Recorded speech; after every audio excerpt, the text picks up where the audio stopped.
Gaueko 11:47, 3-2 galdu du Realak Atletico Madrilen aurka Riyad Metropolitano futbol zelaian. Madrilen jokatu den lehen mailako 27. jardunaldiko norgehiagoka eta honen bestez Pellegrino Matarazzok Realeko entrenatzaile denetik bigarren porrota jasandu gaurko honetan eta biak hain zuzen ere Espainiako hiriburuan Madrilen izan dira. Gogora ezagun, aurrekoan bi taldeek kopa izan zutela eta biek lortu zuten hain zuzen ere finalerdietatik finalerako sailkapena eta elkarren aurka izango dira final Kartujan jokatuko den Espainiako kopako final horretan. Batetik Atletico Madrilek 3-1 galdu zuen Camp Nou Bartzelonaren aurka, baina aurrekoan 4 sartu zizkionez eta Bartzelonak bakar bat ere sartu ez zuenez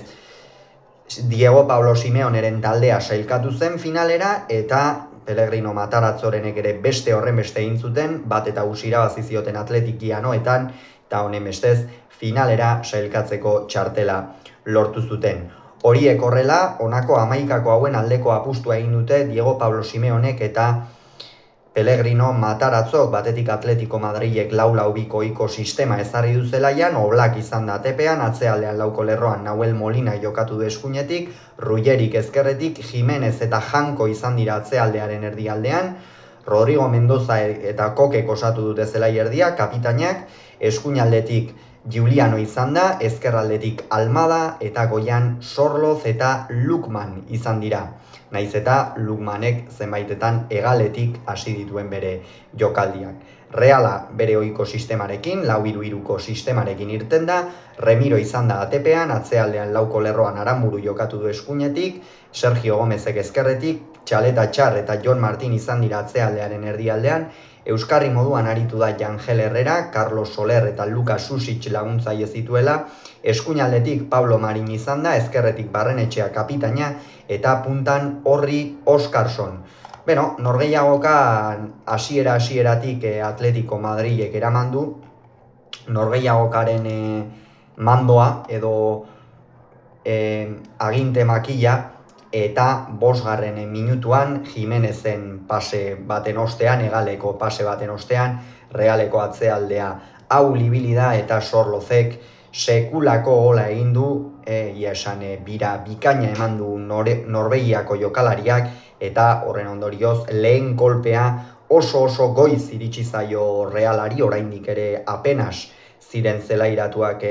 Pellegrino Matarazzoren mutilak, baina Diego Pablo Simeonerenek oso hasiera ona eman diote, azkarra, bizia eta horren ondorioz 5. minutuan saria eskuratu dute. Ondoren baina Realaren erreakzioa berehalakoa izan da, berehala erreakzionatu du Matarazzoren taldeak, ohiko moduan gainera erasoan eta jokalari dezente jarri ditu Estatu Batuetako entrenatzaileak eta Susic iritsi zaion baloi bat Solerrek hartu du area ertzetikan izkin egin eta ezkerrez, bere hanka okerrarekin esango dugu edo ez onenarekin behintzat, sekulako gola egin du Jan Oblakek ez du baloia ukitzerik ere izan, hor goitik zutoin ondotik joan da baloia sareetara, eta horren ondorioz Realarentzat albiste onak ziren horiek, 9. minutuan partida berdintzea lortu baitute, ez da erraza gainera Atletico Madril baten aurka hain erraz erreakzionatzea, baina Realak azken hilabete hauetan lortu duen lehiakortasunaren ondorioz eta abar hori lortu du, eta 9. minutuan partida berdindu du, ez esan bezala. Eta hortikan aurrera gainera minutu onak ere izan ditu, gaur jokalariak bereziki fresko ikusi ditugu, batetik Barrenetxea ez dugu behar bada espero genuen maila horretan ikusi, beste Egalean Takekuboren falta izugarri sumatzen ari da Reala azken bolada honetan, jokaldiak eta eraikitzerako garaian, horregatik askoz ere gehiago egiten dute barnekaldetik eta jokatzearen alde, azken partidetan Soler eta Jangel bezalako jokalariak ere zelaiaren 3 laurdenetara asko hurbiltzen ari dira, Lucas Susicek ere hainbat alternatiba izan ditu bere postuetan, tarteka zelai erdian jokatu du, batetik bere indarra eta teknika baliatuz, eta tarteka ere hegalera sartzen zen, kontuan izanik baduela erraztasuna hegaletik barnekaldera sartzeko ere, Mataratzok hainbat alternatiba izan ditu, eta hor Realak arriskua sortu gabe, baina Atletico Madrid norabaitean atzean sartzea lortu du zenbait minututan, baina asmatzen ez duzunean, eta halako talde bate aurrean duzunean gerora odolkiak ordainetan etortzen dira, eta Atletico Madrilen erreakzioa ere berehalakoa izan da. Zer esan Giuliano Simeonetaz, ligako jokalari azkarrenetakoa izango da, azkarrena ezpada bederen, eta gaurkoan hori ere demostratu du, bere hegaletik Sergio Gomezek lan handiak izan ditu, hainbatetan bilatu du alboko marra, eta horrekin batera Sorlozekin ere ongi egin ditu loturak, baina egia da Norvegiako jokalariak gola egin duela, baina gerora aukera gehiago ere izan ditu Sorlozek, baina ez du asmatu hainbatetan. Eta, lehen zatia horrelaxe amaitu da, banako emaitzarekin, Reala gustora egoteko moduan izan da. Lehen zatian nik uste, garaiz erreakzionatu du Atletico Madrilek sartutako gol goiztiarrari, baloia bizi mugitu du, nolabaitean ez da asko nabaritu asteazkenean izan zuten desgaste edo agortze hori, behintzat energia agortze hori, eta gaurkoan funtsezkoa zen hori ez hainbeste nabaritzea. Lehen zatian gainera Atletico Madrid arazoak etorri zaizkio, epailea Cordero Vega izan da, oro arrestu norgehiagokan eraginik ere izan, norgehiagoka zuzen eraman du Kantabriako epaileak, eta ez da inongo polemikarik izan. 46. minutuan, Rodrigo Mendozak partida ona jokatzen ari zen, behar bada Kokerekin eta Giulianorekin eta apur bat estaliago ibili da Rodrigo Mendoza, baina beti hor Atletico Madrilentzat zelai erdian ere funtsezko jokalaria izaten ari da hainbatetan Simeonerentzat, baina min hartu du, eta bere ordez Marcos Llorente atera du, gaur zelai erdian jokatzea egokitu zaio Madrilgo jokalariari, normalean hegaletik aritzen baita, eta bigarren zatiaren hasieran pixkanaka Atletico Madrid gehiago izaten joan da, jokoaren ekimena hartzen, Reala atzean sartuz, baina Realak ere bere aukerak izan ditu, aukera garbirik ere ez, gaur kostatu zaio Realari, eta normala da, egin batetik asteazkenean jokatzetik zatoz, bestetik Atletico Madrilek ere atzealde oso sendoa dauka, eta horrek noski beti zalantza gehiago ez sortzen dizkizu, baina hala ere jarrera ona izan du, Mataratzoren taldeak aurpegia eman du bigarren zatian, eta 53. minutuan aldaketa hirukoitza etorri da, Lukman, Giuliano eta Almada kendu ditu. Lukmanek gaur aukeraren bat edo beste izan du, baina oroar distirari gabe eta desberdintasunik markatu gabe ikusi dugu. Sasoi batean Atalantan ibilitako jokalaria Giuliano berriz erakustaldia eman du, eskuinalde horretatik berriro ere, ez behar bada beste batzuetan bezain beste, baina beti bezala energia ikeragarriarekin, lasterkaldi ia guztiak irabaziz, presioan oso zorrotz, eta benetan partida bikaina Giuliano Simeonerena eta Almadarena ere aipatzekoa, minutuak izaten ari da, baina ez behar bada ez da protagonista izaten ari, gaurkoan berriz partida ona jokatu duela esan daiteke Thiago Almadak, eta aldaketa hirukoitza Antoine Griezmann, Julián Álvarez eta Nico González izan dira. Batetik Griezmannek bigarren golean eragin handia izan du, oroar agertu da Frantziako jokalaria, eta Julián ikusten dugu txispa handirik gabe, gaur 53. minutuan irten da, horrek esan nahi du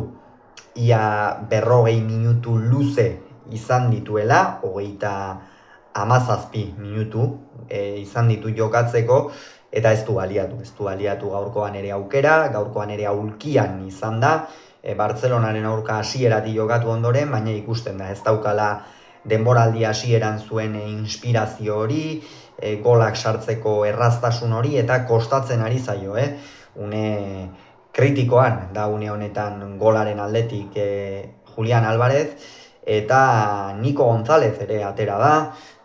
jokalari oso garrantzitsua izan da Atletico Madrilentzat, gero aipatuko dugu zergatik, oro har ere taldeari oreka mantentzen lagundu dio, nola baitean, eta Realak ere aldaketa bikoitza egin du, kasu honetan Pablo Marinek eta Oskarsonek utzi dute zelaia, ez batak eta ez besteak ez duten norgehiagoka ona egin. Ikusten da batetik horri Oskarson ez dagoela, 80 minutuak jokatzeko, gaurkoan ez dugu beste norgehiagoka batzuetan bezain besteko presentziarekin ikusi batez ere area barruan, areara ere oso baloi gutxi iritsi zaizkio, ez du errematerik egiterik izan, oro har desagertuta ibili da, eta Pablo Marin beste horren beste, bere jokoak edo jokoak ez du eraginik izan, Realaren jokoan, eta horregatik Guedes eta Oyarzabal atera dituzte. Guedesek eskuinaldetik jokatu du, Barrenetxea baitzen ezkerretik, eta Gonzalo egia esan